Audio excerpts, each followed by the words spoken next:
When you are engraving stone, the biggest problem is getting consistent results. And a lot of it depends on composition of the images that you're feeding into your machine. This year, I decided to sit down and create the most comprehensive video guide to creating perfect engravings in a predictable and guaranteed way. My name is Andrei. I'm the owner of two businesses. Etching.com, where we offer unique diamond engraving machines which hit the stone physically with sharp diamond, creating bright and deep engravings, and imagemart.com, that is the image editing service where we prepare portraits and layouts for engraving for our customers. Majority of our customers are the users of our impact etching machines, but we also help owners of any other engraving machines, including lasers, because in the end, preparation for laser is not that different to preparation of portraits and images for impact etching. Ultimately, the quality of your engraving on the stone is determined by three factors. Factor number one is how well your machine is calibrated. Factor number two is how well your portrait or any other image is edited. And factor number three is the composition of the image that you are feeding into your machine. I have covered extensively first two components in my other videos that are published already in Impact Etching YouTube channel. But composition, factor number three, is something that a lot of people don't understand, a lot of people don't do correctly, and a lot of people cannot even define what it is. To me, composition is the way to prepare your images so that they account for specifics of the media that you use. And the media that you use is usually black granite. And the problem with black granite is that it cannot support the same resolution in terms of DPI, dots per inch, and it cannot support the same color resolution in terms of how many halftones it can display. So why is composition important? I would like you to understand what needs to be done for perfectly engraved images, and even if you outsource your image preparation to somebody else, I would like you to start recognizing what constitutes correctly composed image, so that before you engrave it, you can catch typical mistakes and typical errors and come back to your artist and ask them to correct it, or kind of talk to your customer in a way that you set expectations about what can and what cannot be done when engraving images on granite.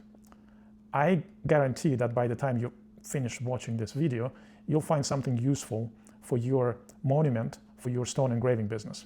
So let's start. Rule number one, and I was struggling defining it concisely, but let's call it, do not approach stone engraving with paper paradigm. Here's the thing, we've all been conditioned through years of previous experience to work with media that is traditionally white, or kind of normally white, like paper is normally white. Your computer screen is typically white background, but when you engrave the stone, it is naturally black. Yet people continue to use paper paradigm when engraving the stone. And that's where a lot of different strange things come. Let me show you. So very typical thing is when you have a photograph like this one, and you obviously would typically crop it from the background, right? And then what people do, they just kind of engrave something like this on the stone. And what you see when you look at the stone, you see like this huge white area, and that's what your eye catches first. That's what your eye concentrates on first, instead of the portrait itself. Or sometimes people create ovals. I mean, why would you do oval when you have the entire surface of the stone to work with? And what they do, they actually flat fill the background of the oval with bright white color, which makes it look also kind of strange, because again, the first thing that the eye catches is the background, the white background. How would I make it differently? I would, of course, just concentrate on the portrait. I would remove the background for sure. I would add this halo to highlight the black hair and like kind of basically the outline of the image. And then I would crop it properly to avoid any black areas. And here's much more correct way to prepare this image using stone paradigm. Okay, you're not working with paper. There's no way to make background white. So this one will look good on stone, and the first thing that your eye will see of course, will be the portrait. And obviously, I think a little bit of shading at the bottom will not hurt. So basically getting the idea, right? The second rule of composition for ideal engraving on the stone is you need to do proper cropping. And by proper cropping, I mean when you prepared your image for engraving, you don't have to have any black margins around the image. And it is such a trivial thing. If you think about it, it makes such a perfect sense, but almost nobody does it consistently. Look at the image that I'm showing here right now. The problem with this image are those black margins at the top, at the bottom, left and right. Why is that a problem? You see, when you load this image into your engraving machine, you enter the size. An engraving machine would assume that it will engrave pretty much everything. It does not differentiate between black areas and white areas. It will assume, for example, that you entered the height of this portrait as 7 inches, but in reality, a lot of those 7 inches will be eaten up by those black areas, and your portrait will actually be not 7 inches, it will be 6 inches or 5.5. This makes it very hard to size your engraving. It makes it very hard to position it, because you position your engraving head somewhere, like in the corner, and then what will happen, it will jump up by this black margin, and it will start engraving it higher where you would otherwise wanted it to be. So what is the correct way of doing it? Crop your portrait to the very, very, very last visible pixels. Hold on, I need to move it a little bit. Something like this, right? Edit, copy merged, file, new. This is what it should look like. No black margins, okay? That will make your life so much easier. Rule number 3. For portraits, the faces should be something that your eye concentrates on first. Let's think about it. If you're in the monuments, if you're in the headstones business, majority of images that you'll be engraving will be portraits. And visually, faces should be the first thing that people concentrate on. Instead, what people do, they create like very bright backgrounds, or they do not adjust for other factors. And let me show you a couple of samples. So here's the image, portrait in an oval. I told you everything I think about ovals already, but if customer wants an oval, we'll make an oval, not a problem. But what I notice here is, again, the first thing that the eye catches is this flood fill in the background. It's good that it's kind of dispersed, it's not solid, at least it's not as bright as it otherwise would be, but it's still too bright to my taste. So what I would do in this particular case, if customer does insist on this, just make it a little bit less bright, something like this, something like this. Now, we still have this kind of oval shape, but the first thing that our eye catches now are faces as opposed to the background. Again, before and after, something like this, okay? I see some difference, okay? The next example I wanted to show you is, let's assume you have our portrait like this, and of course you have cropped it, but what happened now is the shirt, the white shirt, is kind of way too bright versus the face. And your eyes will kind of concentrate on the shirt and on the shirt first. What I would do in this particular case, and there's absolutely no harm in doing it, is just darken the shirt a little bit or add some noise. There's filters in Photoshop that allow you to add noise to clothes, to any area that you selected.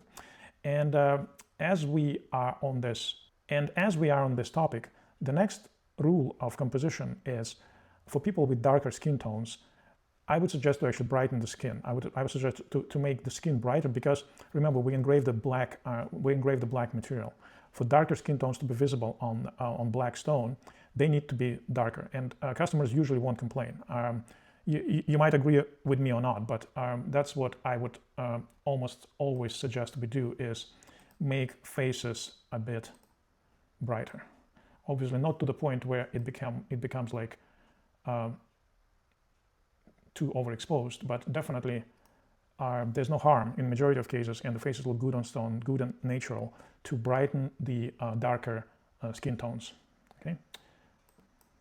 The next rule, number 5, is when you have to engrave objects with background, usually it's something in the nature, like quite often a customer wants us to engrave a portrait, the photograph, where background is important. So you cannot just remove the background. It has to be there.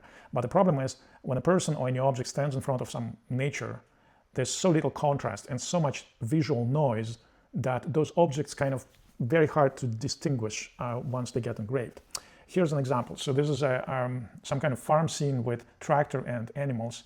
And you see how it all blends into some kind of visual chaos almost. And it's very hard to tell what is where. So in this particular case, what I recommend is use the halos to lift, so to say, the objects from the background. It can be a person, it can be anything. Like as long as there's a nature in the background, use halos to lift whatever object you want to concentrate on, you want to be more visible. And you can use white halos, like here, right? In this particular case, I'm demonstrating it for this tractor, right? And experiment with the size of the halo, because it will depend, right, on experiment with different parameters, right? So again, this is without halo and with halo. And sometimes it makes sense to add the dark halo, and sometimes it actually makes sense to add them both, white and dark, right? Something like this. So as you can see now, the tractor is much more visible, and we would have to do the same with animals as well, right? In order for them to be more visible, correct? So we just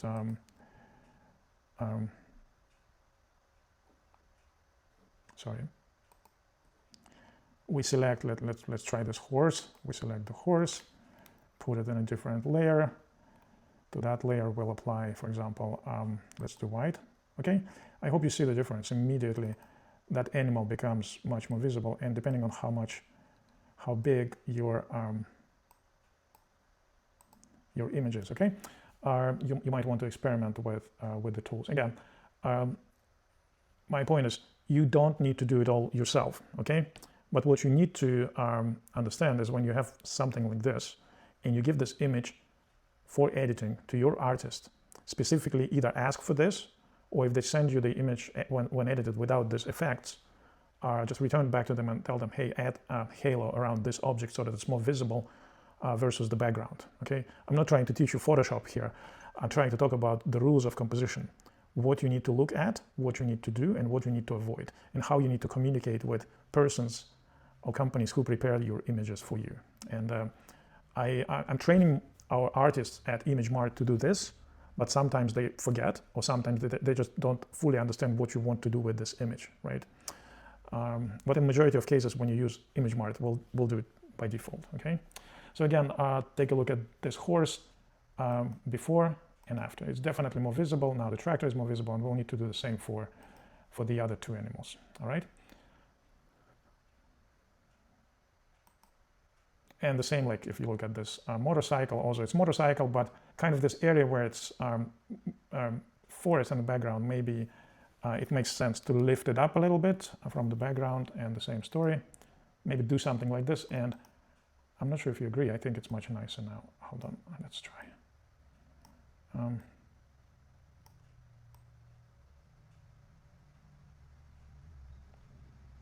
Yeah, so let's try before and after, okay? Sometimes it's better to use the black halo, or sometimes it's better to use the white halo, but I think it's a good idea to do that. Rule number 6, for best result on the stone, you need to give faces as much space as possible. And a lot of it comes from just recombining the portraits that you were given, or from cropping them in a way that you retain as much scene as possible while making faces as big as you can. Because again, remember, stone is not paper. It's not able to show the same level of detail, the same level of resolution. That's why the faces need to be as big, as practical, and as big as possible. Let me give you an example. So this is the photograph of a person holding a fish, right? And obviously it's important that the fish is in the frame, important that we see the lake in the background. The problem is when it gets engraved, in particular when it gets engraved in a pretty small size, this is what comes. And it's a very spotty granite. It is not necessarily the best quality granite. It was engraved with a small size, so facial details are not that visible. So what I would have done in this particular case, I would have, remember we were talking about lifting the objects when there's nature in the background. The first thing I would have done here is, I think if I hold shift, I will be able to select these objects.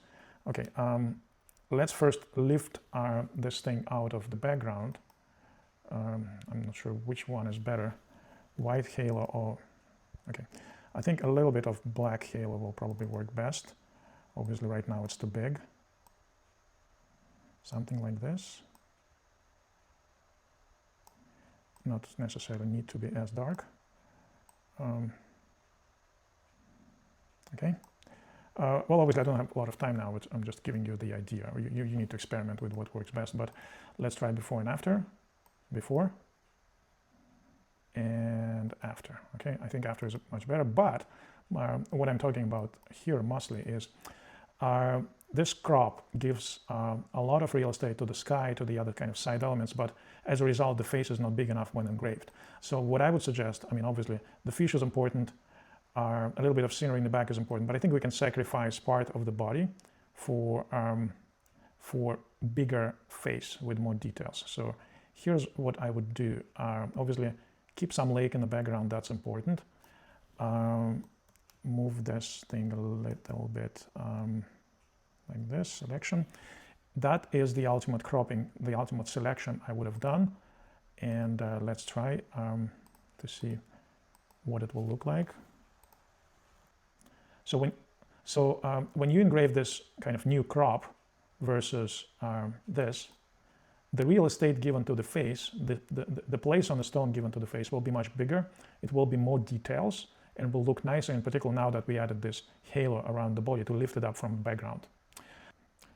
Another example that I wanted to show you of how to best recombine the image to give faces more real estate, to give them more space on the stone is, for example, this. You need to engrave couple's portrait, but they are apart from each other. So if you were to, and they might be in front of their house, that's okay. But if you were to select them like this, again, a lot of the engraving space will go to the house, to the bodies, but the faces will be pretty small. What I would do in this particular case, I would do, I would bring them closer. I would cut the lady from, hold on, yeah. I would cut the lady from the background, and you can backfill this with AI tools later. That's not a big problem, it can be done. And, or I would just move her, as one of the options, I would move her much closer to her husband, right? There's no harm in doing it. They both are perfectly visible. And then the ultimate cropping could be, the ultimate cropping could be something like this. You would still see that they're standing in front of their house, right? But when you were to engrave it now, and obviously we still need to edit this image to look better, convert it to grayscale, etc., etc. But my point is, if you were to move them closer and then crop like this, you would give much more real estate to faces, so to say, while not making the composition any worse. Rule number 7, and a lot of it comes to how you interact with your customer and how you set expectations.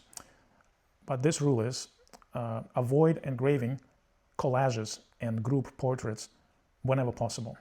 So when customer brings you like 20 or 30 photographs and want to combine them all in one layout, in one headstone, try to convince them by using exact same arguments that I've provided you already.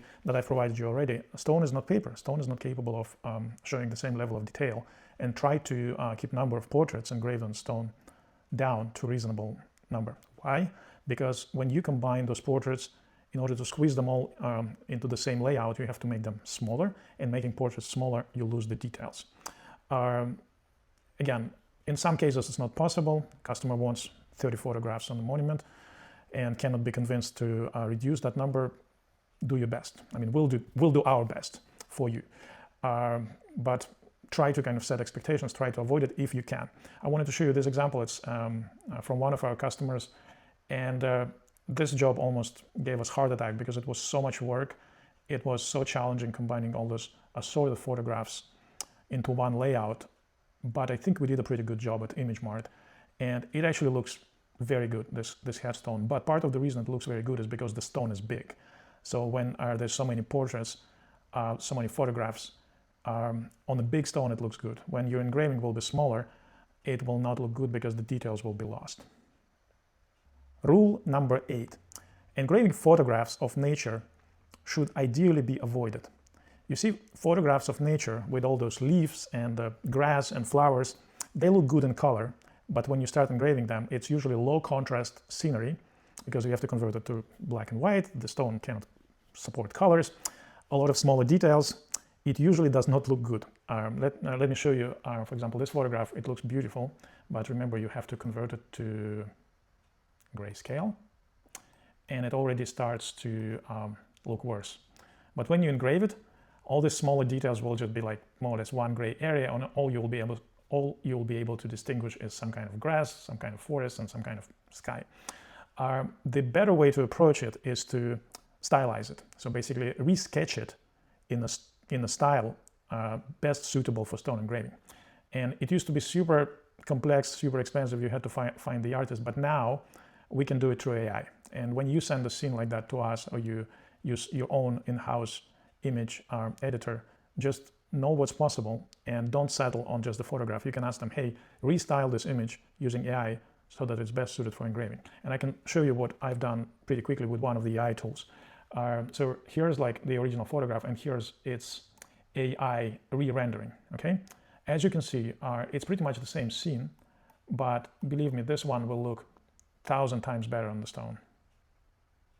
And it's been done, like, obviously not immediately, a lot of trial and error, but it's much faster than a lot of trial and error in terms of prompting AI and not always getting the correct result, but it is way faster, way cheaper than using the artist to achieve the same result. In particular, you know, like quite often you get farm photographs, and farms, like quite often it's aerial photo, and it's like grass, grass, grass, grass. There might be some shed there, something else. So those photographs are ideally suited for this type of processing, for resketching in a style that is suitable for stone engraving. Of course, if customer wants to go that route, not everybody wants to artistically render those photographs, in which case we just do our best with the photograph that we got. The next rule is kind of get familiar with what AI can do for you nowadays in terms of image preparation and image processing. You don't have to be an expert. You don't even have to use any AI systems, but don't settle for the layouts where AI can improve them a lot, and know how to talk to your artists and to the persons who prepare the images for you. For example, you can send them some rough draft of what needs to be done, pretty much napkin sketch in terms of the design, and you can tell them, hey, have AI generate something like this for me. And it might still be a lot of work, it might still involve multiple iterations with AI, but a lot of things can be done with AI now that we were not able to do before. For example, you can literally go and photograph your own design. You can kind of come to the cemetery, find some design that you previously engraved, and send that photograph to artists. You can send it to our ImageMart service and just tell them, hey, try to resketch this design using AI. And in the majority of cases, we can get a pretty decent result nowadays. Here's an example. So we have this layout created based on the input from the customer, and as you can see, it's kind of different styles. Some of it is black and white sketch, then there's some out of focus hills in the background, and then there's like photograph or yet another sketch of the tractor, and they all seem like to be disjointed styles. So what I've done, I've basically loaded this image to our AI, and all I asked is, please resketch this image in uniform style, adding some details, in higher details and uniform style, and here's what I got. So as you can see now, it's uniform style, the same balance of like black and white, everything is the same, added more details, and overall image looks much nicer. So again, before and after. So those were 9 rules, and since we need a round number of 10, for the 10th rule, I've thrown in this one. If in doubt, do the proof on the tile. Do the proof on the tile. Just use those 12 by 12 grinding tiles. They're not that expensive. If you're not sure, just engrave what you're planning to engrave on a tile. You can show it to your customer. You can feel much more safe before engraving it on a big and expensive stone. So those are my 10 rules for composition to get ideal engravings on the stone. I hope you've found something useful in this video. If you did, please like and subscribe. And if you want to try our image editing service, please go to imagemart.com and fill out a new customer form. I'll set you up as customer. It's a very low flat fee. We don't charge extra for revisions. It's one flat fee per each image, no matter how many changes you require. There's no monthly charge or anything. You only pay for the work that you send to us, and it's very convenient to use. You see all of your jobs in one workbench. No emailing. I mean, nothing gets lost in emails. Everything is like within our website. So I think you'll like it if you try it. I'm Andrei, owner of impactetching.com and imagemart.com. Thank you very much for watching this video.